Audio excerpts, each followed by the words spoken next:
Nilima cooking শোয়ের থেকে আমি আজকে শুরু করতে চলেছি। দেখুন আমি মোচাটা তো কাটা দেখানো যায় না, অনেকটা সময় লাগে, ওই জন্য আমি মোচাটা কেটে রেডি করে রেখেছি, আপনাদের দেখিয়ে দিলাম। আমি এবার মোচাটাকে সেদ্ধ বসিয়ে দিচ্ছি, তারপরে আমি কি করব পরপর দেখতে থাকুন। আমি শুরু করছি। মোচাটা আগে সেদ্ধ করে নিই, মোচা না সেদ্ধ করে রান্না করা যায় না।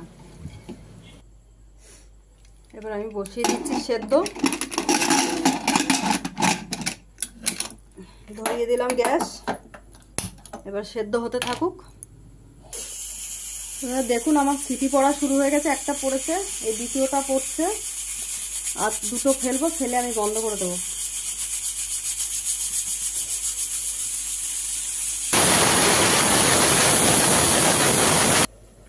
বন্ধুরা আমার মোচা সেদ্ধ হয়ে গেছে, এই চিংড়ি মাছ রেডি করে নিয়েছি। এবার আমি ধরিয়ে দিচ্ছি গ্যাস। এবার চিংড়ি মাছটা আগে ভেজে নেব, তারপর আমি কি করে রেডি করছি আপনারা দেখতে থাকুন আমি কিভাবে বানাচ্ছি। দিয়ে দিলাম কড়াইতে তেল, তেলটা গরম হয়ে গেলে আমি চিংড়ি মাছটা দিয়ে দেবো। দিয়ে দিচ্ছি মাছে নুন হলুদ মাখিয়ে।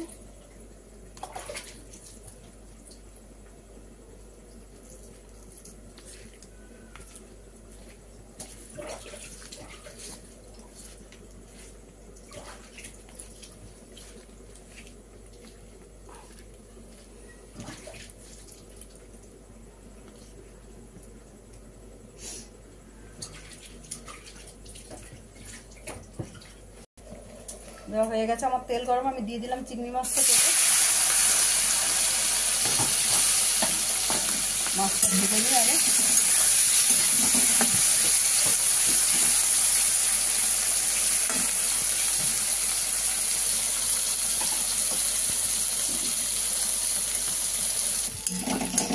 আমার চিংড়ি মাছ ভাজা হয়ে গেছে, আমি তুলে ফেলছি। এবার আমি পরিমাণ মতন দিয়ে দিচ্ছি তেল, কারণ মোচা একটু তেল লাগবে। হয়ে গেছে আমার তেল গরম, আমি দিয়ে দিলাম তেজপাতা প্রথমে।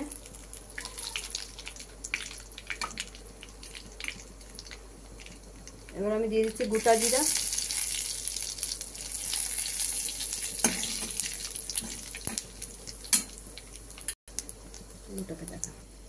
আলুটা কেটে রেখেছি, আমি আলুটা ভাজবো।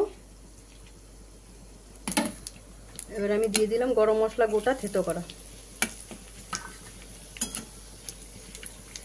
আপনারা দেখতে থাকুন, খুব সুন্দর টেস্ট হয়, খুব ভালো লাগে খেতে। এটা দিয়ে ভাত খাওয়া যায়, হেভি লাগে খেতে। ভাতে খেলে ভাতে, রুটিতে খেলে রুটিতে, যার যেরকম ইচ্ছা সে সেরকম খেতে পারে। আমরা আজকে সব ভাতেই খাবো, আমরা রুটি খাবো না এই গরমে।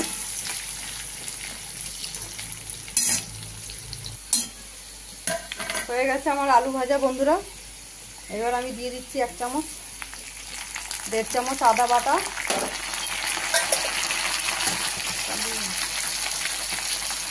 দিয়ে দেবো আমি 3 চামচ মতন ধনে জিরের গুঁড়ো,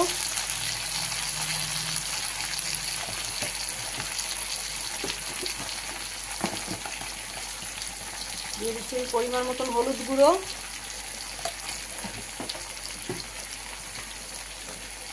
দিয়ে দিলাম পরিমাণ মতন একটা নুন,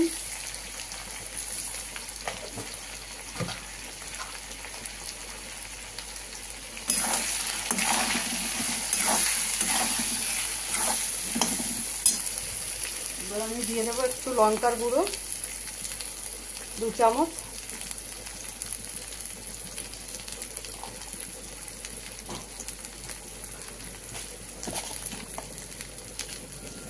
দিয়ে দিচ্ছি আমি পরিমাণ মতন চিনি, কারণ মোচাটা কষ কষ হয়, একটু চিনি না দিলে মিষ্টি মিষ্টি ভাবটা কষটা কাটে না, কষ হলে ভালো লাগে না বন্ধুরা, খুব ভালো লাগে খেতে হালকা মিষ্টি মিষ্টি।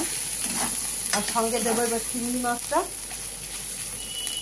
দিয়ে দিলাম চিংড়ি মাছটা আমি। এবার এটা কষা হবে, আমি দিয়ে দেবো মোচাটা। দেখুন এই যে এরকম সেদ্ধ হয়ে গেছে। এবার এটা দিয়ে দেবো, কষা হয়ে গেলে এর মধ্যে দিয়ে দিচ্ছি আমি এবার মোচাটা আস্তে আস্তে।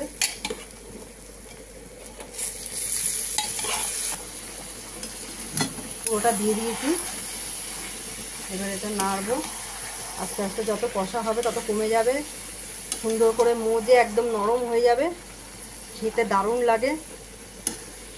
একদম সুস্বাদু খাবার এটা। বন্ধুরা দেখুন মোচা আমার হয়ে এসছে, আমি দিয়ে দিলাম ঘি, দিয়ে দিলাম 1.5 চামচ। কারণ আজকে একটু ঘি না দিলে এটা টেস্ট আসবে না, টেস্ট করতে গেলে একটু ঘি দিতে হবে, মোচা তো খুব সুন্দর টেস্ট হয়। একটু ঘি, গরম মশলাটাই হলো মেন, আর চিংড়ি মাছটা। আপনারা করে খেয়ে দেখবেন কেমন লাগে, খুব টেস্টি খাবার। দেখুন মাখা মাখা একদম সুন্দর হয়ে গেছে। এটা দিয়েই খাওয়া হয়ে যাবে, অন্য কিচ্ছু সঙ্গে দরকার হবে না, ভেবেই খেতে হবে। দারুণ লাগে, এটা সুস্বাদু খাবার। এটা একবার মুড়ে দিলে মনে হবে আরেকবার খাই, মুখে জল, জিভে জল চলে আসে, এত টেস্টি খাবার এটা। এবার আমি নাবিয়ে দেবো এটাকে। বন্ধুরা হয়ে গেছে আমার মোচার তরকারি, রেডি পুরো। আমি এবার নিভিয়ে দিলাম গ্যাস। এবার আমি নাবিয়ে দিচ্ছি আস্তে আস্তে।